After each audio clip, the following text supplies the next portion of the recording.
మంత్రి గారు, మీ పర్మిషన్ లేకుండా మీ ల్యాప్టాప్లోకి ఎలా వచ్చానని చూస్తున్నారా? టెక్నాలజీ, అదే టెక్నాలజీతో మీ ఆత్మబంధువుకి ఒక ఫేక్ బిజినెస్ ఆఫర్ పంపా.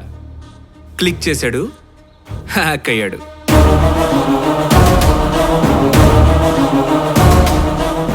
నీ అవినీతి పార్ట్నర్కి 16 years టీనేజ్ గర్ల్ ఫోటో పంపా.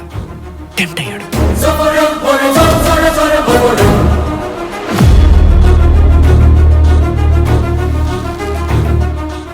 పొలిటికల్ మర్డర్స్ చేసే నీ అనుచరుడికి మంచి రియల్ ఎస్టేట్ ఆఫర్ పంపా. దోచేద్దామని టచ్ చేశాడు. సీఎం గారు, మిమ్మల్ని ఎలా హ్యాక్ చేశానో తెలుసా? మీ ఫేవరెట్ హీరో సినిమా లింక్ పంపా.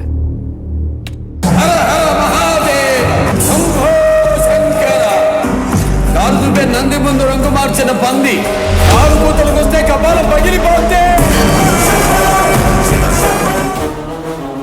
మీ నలుగురినే కాదు, మీ చుట్టూ ఉండే ప్రజాద్రోహులందరినీ హ్యాక్ చేశాను.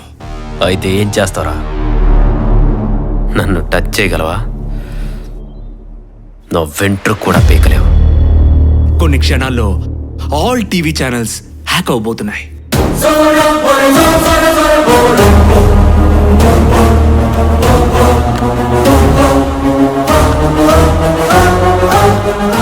మనం రాజధాని ఎందుకు కట్టాలి?